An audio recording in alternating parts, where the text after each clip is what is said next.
Principal എന്നെ അയാളുള്ളപ്പോൾ വിളിച്ചെടുത്ത് സംസാരിക്കുമെന്ന് ഞാൻ പ്രതീക്ഷിച്ചില്ല ഇന്ദ്രേട്ട. അയാൾ പ്രിൻസിപ്പലിന് മുന്നിൽ വെച്ച് എന്നോട് ക്ഷമ ചോദിക്കുമ്പോൾ എനിക്ക് അങ്ങനെയൊക്കെയല്ലേ പറയാൻ പറ്റൂ. അഞ്ചാടി അവനൊന്ന് ചതിക്കാൻ ശ്രമിച്ചെങ്കിലും മറ്റ് അപകടങ്ങളൊന്നും നിനക്ക് സംഭവിക്കാതിരുന്നുകൊണ്ടാവാം ജീവൻ രാജിനു വേണ്ടി പ്രിൻസിപ്പൾ നിന്നോട് സംസാരിച്ചത്. കോളേജിൽ വെച്ച് അവന് ഉപഹാരം നൽകുന്നത് വരെ അവർ കാര്യങ്ങൾ എത്തിച്ചത്. ഇവൾക്ക് അപകടം ഉണ്ടായില്ലെങ്കിലും കുടുംബത്തിനാകെ നാണക്കേടുണ്ടായില്ല ഇന്ദ്രേട്ട. അന്ന് അച്ഛനും ഞങ്ങളൊക്കെ അനുഭവിച്ച ടെൻഷൻ എന്തുമാത്രമായിരുന്നു. ഇവൾ അതൊക്കെ മറക്കാൻ പാടുണ്ടോ? അതിപ്പോ കോളേജിൽ വെച്ച് പ്രിൻസിപ്പളെ വിളിച്ച് സംസാരിക്കുമ്പോ മഞ്ചാടിയുടെ സ്ഥാനത്ത് നീ ആയാലും ചില വിട്ടുവീഴ്ചകളൊക്കെ ചെയ്തു പോവും ചേരൂ. ഇവളുടെ സിറ്റുവേഷൻ കേട്ടപ്പോ എനിക്ക് അങ്ങനെയാ തോന്നിയത്. ജീവൻ രാജിന് തുടർന്ന് പഠിക്കാൻ വേണ്ടി കേസൊന്ന് ഒഴിവാക്കി കിട്ടാനുള്ള റിക്വസ്റ്റുമായി ദാസങ്ങളുടെ വീട്ടിൽ വന്നിരുന്നു.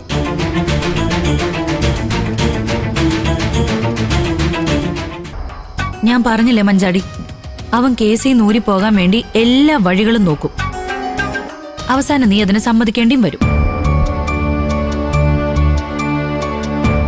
എന്നിട്ട് ദാസങ്ങളും രഘുവേട്ടനും കൂടെ അവനോട് എന്താ ഇന്ദ്രേട്ടാ പറഞ്ഞേ? അവർക്കങ്ങനെ വ്യക്തമായൊരു തീരുമാനം പറയാൻ കഴിയില്ലല്ലോ. പക്ഷേ അതിനുശേഷം അവിടെ നടന്ന ചർച്ചയിൽ വേറൊരു കാര്യം കൂടി ഞാൻ അറിഞ്ഞു. ചിലപ്പോ നിങ്ങളുമായിട്ട് രഘു അത് സംസാരിച്ചിട്ടുണ്ടാവും.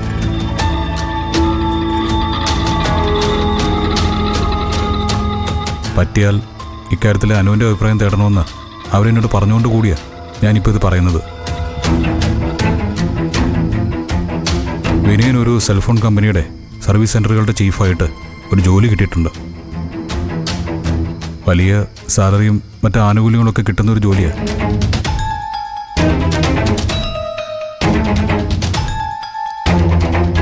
പക്ഷെ അവിടെ ജോലിയിൽ ജോയിൻ ചെയ്യണമെങ്കിൽ പോലീസിൻ്റെ നോൺ ഒഫൻസ് സർട്ടിഫിക്കറ്റ് വേണം. അത് കിട്ടണമെങ്കിൽ അയാളുടെ പേരിലുള്ള കേസും പിൻവലിക്കണം എന്നായിരിക്കും അല്ലേ? ഇതെല്ലാം ആ കേസിലെ പ്രതികൾ ഒരുമിച്ചുണ്ടാക്കിയ ഡ്രാമയാവാനാണ് സാധ്യത ഇന്ദ്രേട്ടാ. ഒരുത്തന്നെ റാങ്ക്, മറ്റേക്ക് ജോലി. ഇതൊക്കെ ഉള്ളത് തന്നെയാണെന്ന് ആദ്യം അന്വേഷിക്കണം. ജീവൻ രാജിന്റെ റാങ്ക് യൂണിവേഴ്സിറ്റി വെബ്സൈറ്റിലും കോളേജ് നോട്ടീസ് ബോർഡിലൊക്കെ പ്രസിദ്ധീകരിച്ചിട്ടുണ്ട്. അത് ചിലപ്പോൾ സത്യമായിരിക്കും. പക്ഷെ വിനയന്റേത് അതിന്റെ മറ പിടിച്ച് രക്ഷപ്പെടാനുള്ള തന്ത്രമായിരിക്കും. ഏയ്, അതങ്ങനെ ആവാൻ സാധ്യതയില്ല ചിരു. അവൻ്റെ മെയിലിൽ വന്ന കമ്പനിയുടെ അപ്പോയിൻമെന്റ് ഓർഡറിന്റെ കോപ്പി ദാസങ്ങളുടെ ഫോണിലുണ്ട്.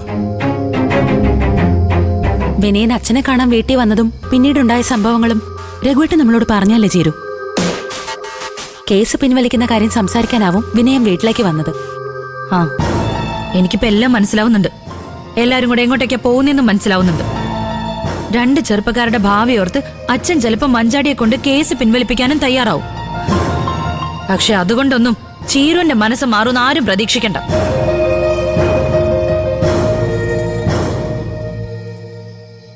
മഞ്ചാടി, നീ അങ്ങോട്ട് ചെല്ല്.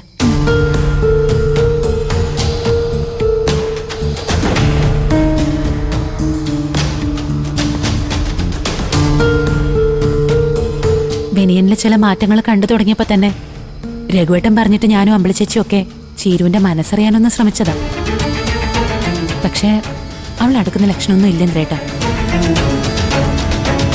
അതിന് അവരൊരുമിച്ച് ജീവിക്കുന്നതിനെ പറ്റി ഒരു ചർച്ചയൊന്നും ഇപ്പോൾ വേണ്ടല്ലോ.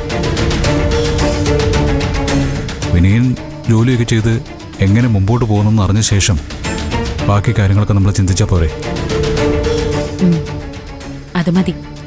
അതിന് അച്ഛൻ വരാതെ എങ്ങനെയാ ഒരു തീരുമാനം എടുക്കുന്നത്?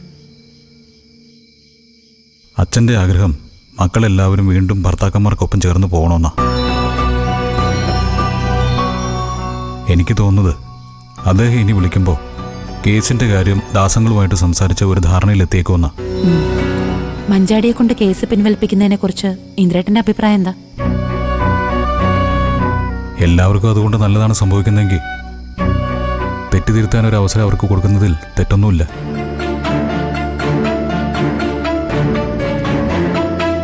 പക്ഷെ അതിൽ വേറൊരു പ്രശ്നം ഞാൻ കാണുന്നുണ്ടല്ലോ. അതെന്താ ഇന്ദ്രേട്ടാ? ഗൂഗിള്.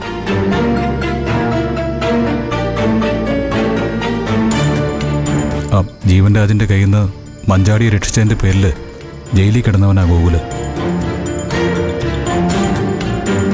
ജീവൻ രാജിനെ ഈ കേസിൽ നിന്ന് നമ്മൾ രക്ഷിക്കാൻ സഹായിച്ച അത് നമ്മൾ ഗോകുലിനോട് ചെയ്യുന്ന അനീതിയായിരിക്കില്ലേ?